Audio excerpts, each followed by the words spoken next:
is enough. But maybe there's room for more. That's this week on Motoring 2001.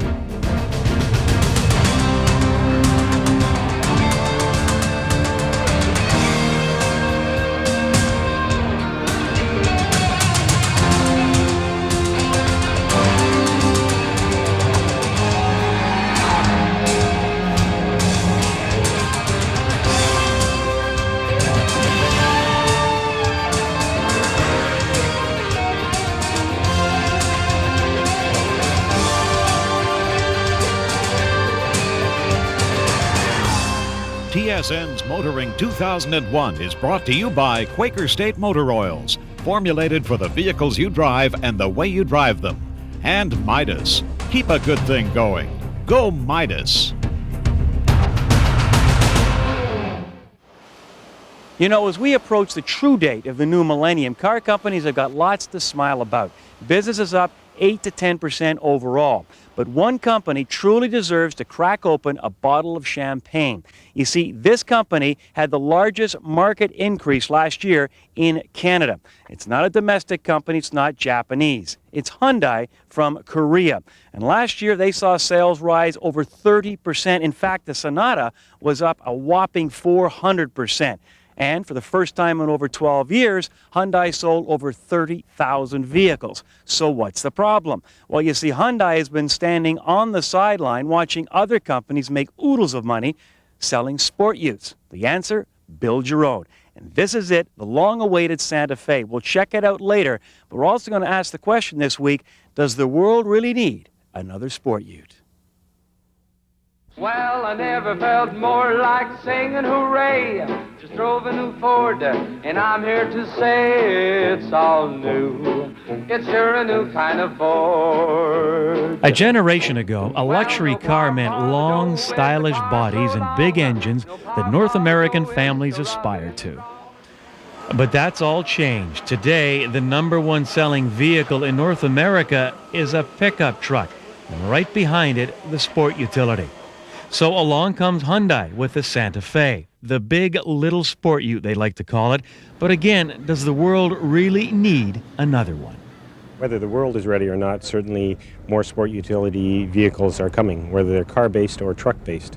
And we've seen a lot of trucks in the past, but what we're seeing now are more and more vehicles which are car-based. This is taking a unibody car platform and making a sport utility wagon out of it, rather than having a body sitting on top of a frame that drives like a big old truck. Actually, I think there's a trend going. I think the market is there to stay. The question we really have to ask is, what kind of space are they for new sport utility? Because we see kind of a market developing in small size utility. You have the Mazda Tribute, you have the Ford Escape that was there recently, Nissan went with the Xterra last year. So I think there is a shift in the market, because look at the gas prices. Big utility will suffer on the long run if gases continues to be that high up. Exertion already cut back 35% in their product plant in the States. Are you too late to get into this market? I don't think so. It's still a growing market. The fastest growing segment, as a matter of fact, in Canada. We like to think that we've taken all the cues from everybody else that's come before us and built probably the perfect fit for the marketplace as far as an SUV is concerned. They are a little late, I must admit, because it's been on for a while. Although they are advantaged by the fact that there's a launch, they're on a roll basically, and for them it could be a good timing. Is there space? That's a good question. Time will tell, but I think we have a more convenient package today than we had a couple of years ago. These are different vehicles than a lot of vehicles in the past, and that's what seems to make a lot of sense too, because you also get inherent different feel, a feel that most people would prefer. Also, you're getting better fuel economy, better use of space, and a slightly more compact vehicle that many people are comfortable with. Most of the vehicles that were out there only offered a 4-cylinder engine. Hyundai came out with a V6 engine delivering 185 horsepower, and we think that from a customer standpoint, North American, it's much more appreciated to have a lot more power because of the vast highways and et cetera in North America. Hyundai is hoping the Santa Fe and its other new products will boost the company's image and hopefully put to rest that old question of reliability. Hyundai and quality, I think that's something that's really starting to hit. I think that a lot of people out there years ago definitely, it probably wasn't something that people thought about Hyundai was quality, and we saw this morning some results, and we're seeing that our quality now is really second to no one, and something that's going to just help us go more upscale. You can take a chunk out of the competition? Most definitely. They'll sell a whole bunch of them if it's at the right price point. It certainly looks like it. It looks like a very good vehicle. So we shall see, but it looks very promising for Hyundai at this point. There's a story that this old retread is just a little bit tired of. Coming up later on Kenzie's Corner.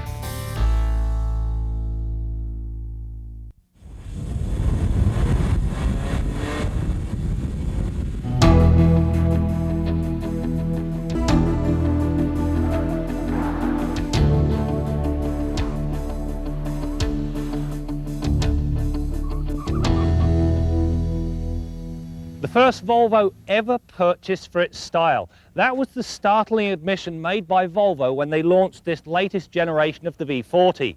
At long last, it now seems it's possible to travel safely and in style. The V40 is suspended on struts up front and a multi-link design in back. While delivering great rebound damping, the settings are on the firm side. On the downside, this gives a very taut ride. On the up, the feel is decidedly European and the response to driver input is razor sharp. Pushed to the max through the pylons and some understeer does appear. However, body roll is a non-issue. Factor in a positive steering system and P195 60R15 tyres and a fast sweeper becomes something to enjoy. To keep the driver on the straight and narrow, the V40 gets dynamic stability assistance. Now this system uses the Volvo's four-wheel discs and anti-lock to guide the vehicle back into line if it detects slippage. You know, despite the change in the coefficient of drag caused by the seagulls, the brakes on this Volvo are superb. Several full tilt stops and no sign of fade. That's always a good thing.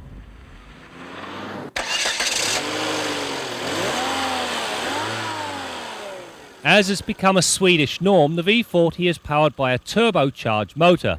In this particular case, a 1.9-litre 16-valve mill that generates 160 horsepower and 177 pounds-feet of torque, anywhere between 1,800 and 4,500 RPM. Turbo lag is evident below 1,500 RPM, but once through this mark, the turbo spools up to speed, delivering near seamless operation. Whilst the Volvo V40 is very nicely attired and features all of the toys you expect to find in a near-luxury sedan, there's two things that irk. First of all, from the door all the way across to the passenger side of the vehicle, there's nothing but a very monotonous grey. They should have taken some of the wood trim that's on the door and on the gear lever and put it up on the dash. It would have broken up the monotony. The other thing, whilst they give you an automatic transmission with 5 gears in it, there's no manumatic mode, which means you cannot shift it manually.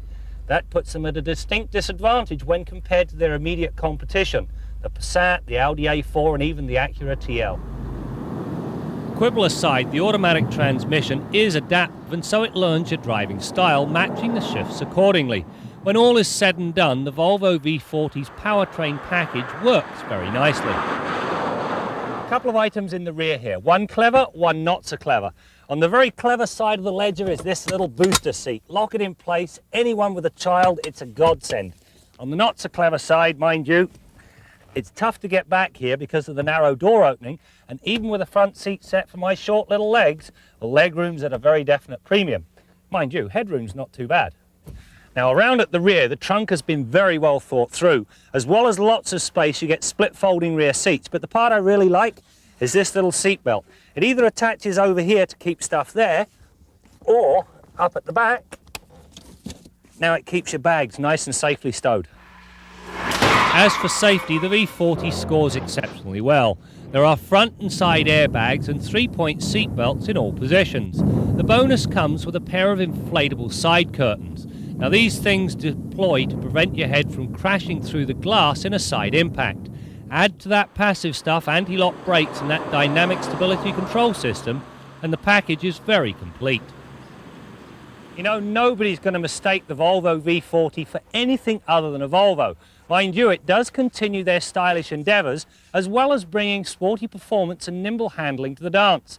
Best of all, though, it brings a level of safety standard equipment that's second to none. Indeed, few cars can equal it, even if they do have an edge in overall roominess.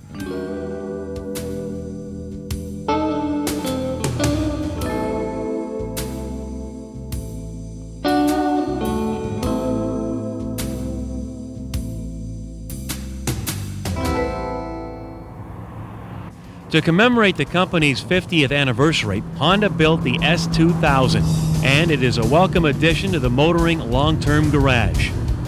Honda has never been one to follow the crowd or take the easy way out. They are true to form with this rear-wheel drive two-seat roadster. To extract 240 horsepower from a 2-liter engine, most car makers would have added a turbocharger, but not Honda. The secret? A new and improved VTEC engine created by the same engineers who developed the Formula One power plant. But can this car measure up to its European counterparts? We'll find out over the next few months.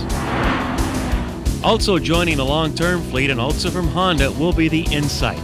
We'll see how it copes with Canadian winters and learn more about life with a hybrid vehicle. And Mazda, following the new and improved MPV wagon, have jumped back into the sport utility market with the Tribute.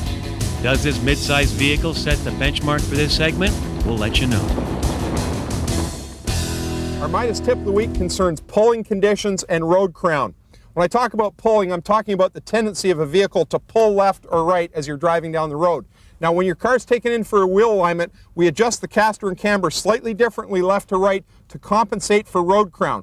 Road crown is there obviously to run rainwater off to the right side of the road to the ditch or the curb for drainage. You don't want water ponding in the road where it could cause a severe aquaplaning situation and vehicle accidents. That same road crown that runs the water over to the curb would also make your car pull to the right or towards the curb if the alignment wasn't adjusted accordingly. Now, if you have a pulling condition with your vehicle, it's trying to go left or right consistently, first thing you want to do is check tire pressure. Second thing is have the vehicle wheel alignment checked and adjusted accordingly. If the pull is still present, the next thing you look at is tires. In many cases, if you cross-rotate the front tires, switch them left to right, you may find that the vehicle now doesn't pull or goes the opposite way. If you do that, you've confirmed the fact that it was a tire problem that was causing your pull. You have a few options. You may want to replace the tires. You might be able to move them to the rear axle of the vehicle where the pull condition is not going to be a problem. In that case, it's a good idea before you move them to take a yellow crayon and mark on the inside of the tire the position where you started with that tire so it doesn't end up back on that offending corner of the car and cause your pull next time they're rotated. But cross-rotating the front tires is a valid way of confirming this situation. If the tires are new, for example, you might want to take them back and return them for credit or replacement, but you do have some options, and that's a good way to confirm if you've got a tire pull. That's your MIDAS Tip of the Week.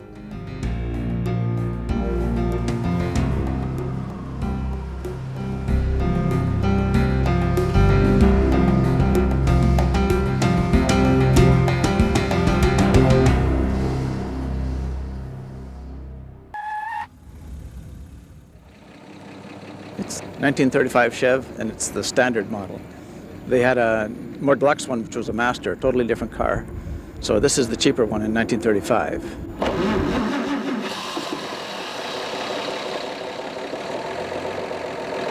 It's a 6-cylinder overhead valve inline engine, which Chev brought out in 1929. They used it for years, although it did change over the years. So it's got lots of power, pretty good on hills, so it runs very well. Well, this 35 standard model was the last year Chev used that fabric roof insert, and the Master had an all-steel roof that year, and also it was the last year that they used mechanical brakes, not hydraulic. And the wire wheels are pretty well, that was the last year for them pretty well. So that's kind of the uniqueness. It's the smaller Chev, and it had the larger engine, so it keeps its speed up pretty good. One of the things that it's not a feature, but because it's a cheaper one, it doesn't have synchro mesh transmission, and has to be double clutched, and that's part of the fun of driving it, is having the double clutch. We drive it a lot. We've put over 42,000 miles on since we got it. So it gets driven. It's been to Nashville, Tennessee, Vermont a couple of times, West Virginia, and all over Ontario with auto club tours. So we've just had a lot of fun with it, and I enjoy driving it. If you take a close look, it's not a show car. It's a fun car. We're back with our Hyundai Santa Fe, and you know, for a sport utility to be successful, it has to be user-friendly, and that includes easy access to the rear. Well, Hyundai has done its homework. Nice, solid handle, push of the button, window goes up for getting those groceries in the back, and both seats fold down for extra capacity.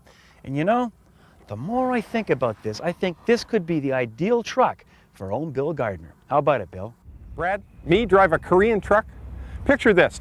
8 or 10 years from now, you're out in the desert, right down where you guys are. You're driving that Santa Fe, and you blow the upper rad hose. So you get her towed into Larry's redneck garage there, and you look around the parking lot, and you see 10 or 15 Chevy and Ford pickup trucks, and lots of other made in the USA irons sitting there. And you walk in the shop, and you ask the boys if they've got an upper rad hose for a Santa Fe. You want to bet the nearest one is in Santa Fe? Anyhow, we got a letter to answer this week from one of our viewers, Janice and Taylor Monroe. They've got a 2000 Chrysler Intrepid ES. The question they're asking is, we've had the car for about 5 months. We were wondering if it would be okay to drive it about 3,500 kilometers on a road trip. Now, they don't mention the mileage that they've put on the vehicle, but after 5 months, I'm going to assume that it's got 3,000 or 4,000 kilometers on it minimum. In other words, we could consider that engine properly broken in. Hopefully they've driven around the city, stop and go driving to break the engine in, and paid attention to their owner's manual. If they'd just taken delivery of that car and it was brand new, I would advise against 3,500 kilometer road trip, because that's more than likely going to violate one of the things that most manufacturers say in the owner's manual, and that is to avoid sustained high-speed driving on a brand new engine. Now, when we're putting a replacement engine, either rebuilt or new engine, in a car 4 or 5 years old, which is something we're quite often doing around the shop, we use a trick that might be beneficial to some of our viewers. And what we do is, after we've installed that engine and got it all set up, we don't run it extensively until later that night. I'll usually drive it home, and 10 or 11 o'clock that night, I'll take it out and drive it in the cool night air. June, July, and August, if you finish that thing and drive it during the heat of the day, the cooling ability, the cooling situation for that engine is quite different. Remember that you're putting a newer rebuilt engine into a car that may have a rad that's several years old and other cooling system bits that have got some miles on them. So it's a good idea to break in that engine at night in the cool air. You're also talking about an engine possibly that's being rebuilt, not nearly the precision of a brand new engine that you would get in today's cars. So it's two different things. So remember, avoid the sustained high-speed driving on a brand new car or a car that you've just put an engine into, and any car that you're taking on an extended road trip. The basics apply again. Make sure that the fluids are clean and full. Check all the tire pressures, including the spare, and be careful. Till next week, I'm Bill Gardner for Motoring 2001.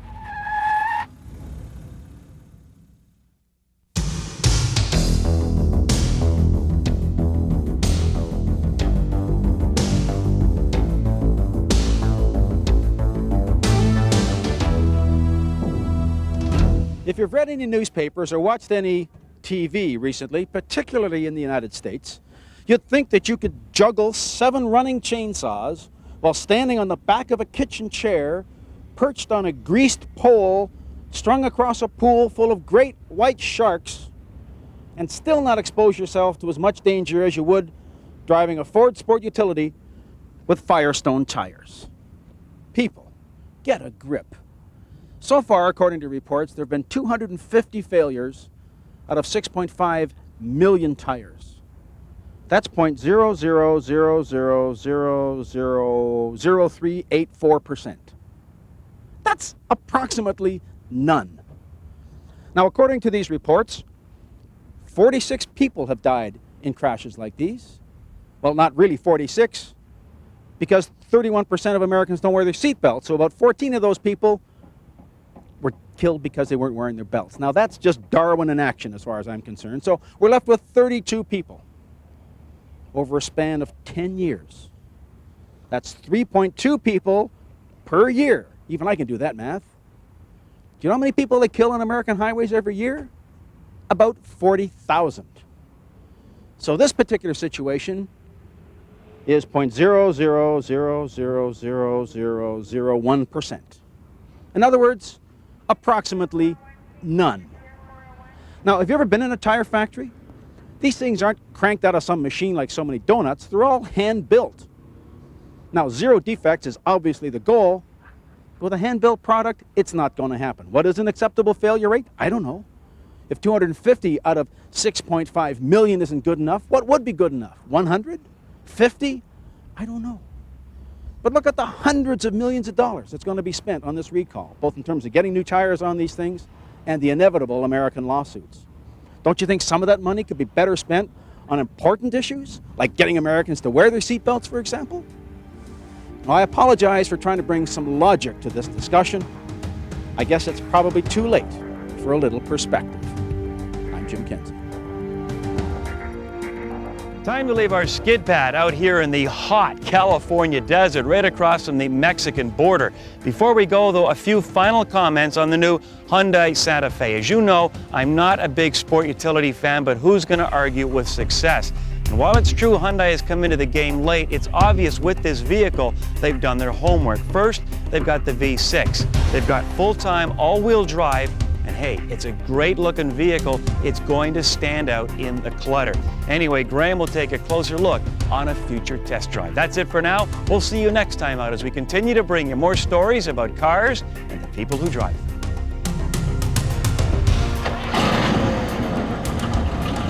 I like listening to the engine. It's a beautiful sound to me. It's like purring.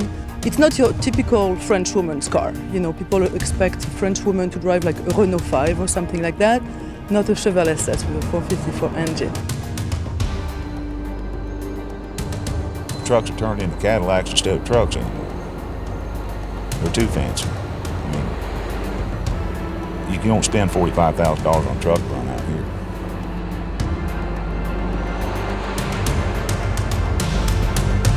TSN's Motoring 2001 has been brought to you by Quaker State Motor Oils, formulated for the vehicles you drive and the way you drive them. And MIDAS. Keep a good thing going. Go MIDAS.